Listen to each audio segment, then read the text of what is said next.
Tapi di saat yang sama pelaku H ini langsung nusuk korban ya berkali-kali dengan membabi buta sob.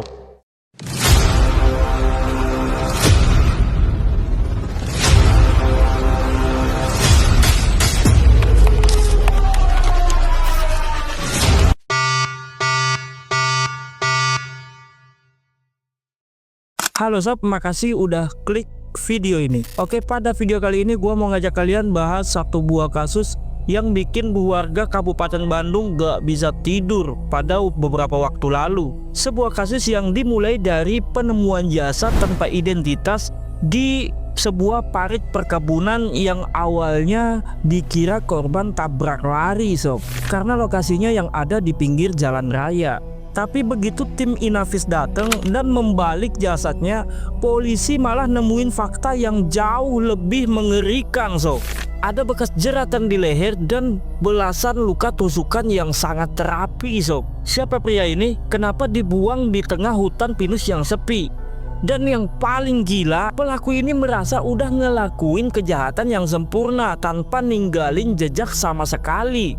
Tapi dia lupa, nggak ada kejahatan yang benar-benar sempurna di mata hukum sob. Oke, tanpa berlama-lama lagi kita bedah kasusnya. Pada minggu pagi sekitar jam 6:30 waktu Indonesia Barat, seorang petani yang mau berangkat ke kebun di desa Sugih Mukti, Pasir Jambu, ngeliat ada sesuatu yang ngeganjel di dalam parit sob. Begitu dideketin, dia langsung lari gemeteran buat lapor warga. Ternyata dia udah nemuin jasad pria parubaya yang pakai jaket hitam, posisinya itu lagi terlungkup dan bersimbah darah sob. Polisi yang dapat laporan langsung meluncur ke lokasi. Nah, pas diperiksa, di jasad pria itu nggak ada dompet, nggak ada HP, nggak ada identitas sama sekali sob. Tapi polisi cuma nemuin satu buah kunci mobil bermerek Suzuki di kantong celananya sob. Tapi mobilnya nggak ada di sekitar sana. Nah, berita ini langsung viral sob di grup-grup WhatsApp warga Bandung. Sampai akhirnya ada satu keluarga yang ngerasa kalau ciri-ciri jasad itu mirip sama anggota keluarga mereka yang nggak pulang dari semalam. Nah, setelah dibawa ke rumah sakit, identitas korban akhirnya terungkap. Dia adalah Bapak Samsudin, berusia 55 tahun, seorang supir taksi online asal Soreng. Istrinya cerita kalau suaminya terakhir pamit narik sekitar jam 8 malam hari Sabtu. Nah, setelah mendengar itu, polisi langsung narik data dari perusahaan taksi online tempat korban kerja sob. Diketahui kalau orderan terakhir korban itu masuk di jam 20:30 waktu Indonesia Barat, dengan titik jemput di Soreng dan tujuan ke wilayah Ciwidey. Tapi anehnya di aplikasi perjalanan itu tercatat selesai di titik tujuan sob. Padahal jasad korban ini ditemukan di lokasi yang berbeda. Polisi sadar pelaku ini bukan cuma pembunuh, tapi dia juga ngerti gimana cara memanipulasi aplikasi buat ngilangin jejak perjalanannya guys. Polisi nggak butuh waktu lama buat nyari tahu siapa yang mesen taksi online itu.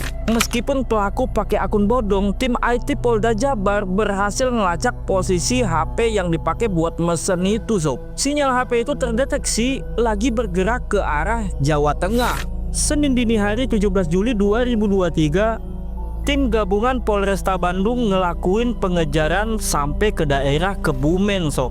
Di sana polisi nemuin mobil Suzuki milik korban yang plat nomornya itu udah diganti dengan plat nomor palsu sob. Tanpa perlawanan yang berarti, dua pemuda berinisial H dan A ini ditangkap di sebuah rumah kontrakan sob. Awalnya mereka nggak ngaku. Mereka ngakunya cuma menemukan mobil itu aja. Tapi begitu polisi nemuin bercak darah di bawah karpet mobil itu, mereka langsung pucet sob.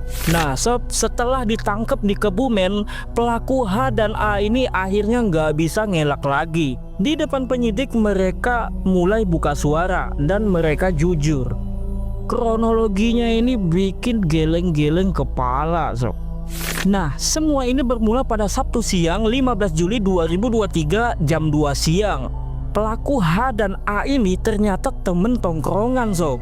Mereka berdua ini ternyata lagi pusing karena terlilit utang sob. Dan yang lebih gilanya, mereka ini pengen punya motor yang baru. Nah, di sebuah warung kopi, H ini ngajak si A buat ngebegal mobil taksi online, sob. Mereka udah ngerencanain ini mateng-mateng, sob. Mereka beli tali plastik rapia warna kuning dan pisau baru yang sengaja diasah setajam mungkin, sob. Mereka ini juga nyiapin akun aplikasi taksi online palsu, sob, biar nggak kelacak. Ini murni pembunuhan berencana, sob, bukan karena kepepet di tengah jalan. Nah, masuk ke jam kejadian sekitar jam 20.30 waktu Indonesia Barat. Mereka pesan taksi online dari daerah Soreng. Tapi naasnya, korban Bapak Samsudin ini yang lagi mencari nafkah malah mendapat pesanan itu, sob. Nah, Bapak Samsudin yang mendapat orderan itu, dia nggak curiga sama sekali, nggak ada firasat yang buruk, sob.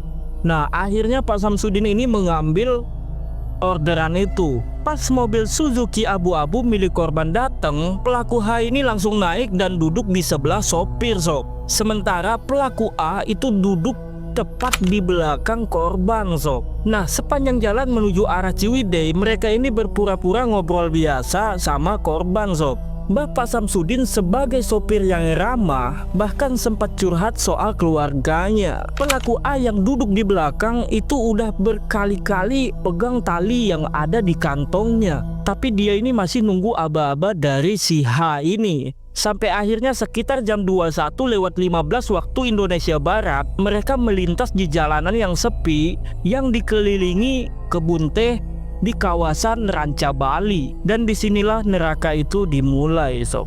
Jam 21.20 waktu Indonesia Barat, pelaku H ini pura-pura bilang kalau dia mual pengen muntah. Bapak Samsudin yang kasihan itu langsung menepikan mobilnya dan berhenti di bahu jalan yang gelap, sob. Pas mobil berhenti total dan korban mau nengok ke belakang, tiba-tiba pelaku langsung melancarkan aksinya, sob. Pelaku A ini langsung melingkarkan tali kuning tadi ke leher korban dan menariknya sekencang mungkin, sob. Korban ini sempat berontak, sob. Tangannya nyoba nyelip di antara tali buat napas. Tapi di saat yang sama pelaku H ini langsung nusuk korban ya berkali-kali dengan membabi buta, sob. Nah, berdasarkan hasil interogasi, H ngaku dia menusuk sebanyak 15 kali karena panik korban ini nggak berhenti ngelawan, sob. Nah, setelah ditusuk sebanyak itu, korban akhirnya menghembuskan nafas terakhirnya di kursinya sendiri, sob, dan masih dalam kondisi pakai sabuk pengaman. Nah, setelah korban dipastikan tewas, pelaku H ini langsung ngambil alih kemudi, sob. Mereka langsung melaju sekitar 5 km lagi buat nyari tempat sepi buat buang jasad korban.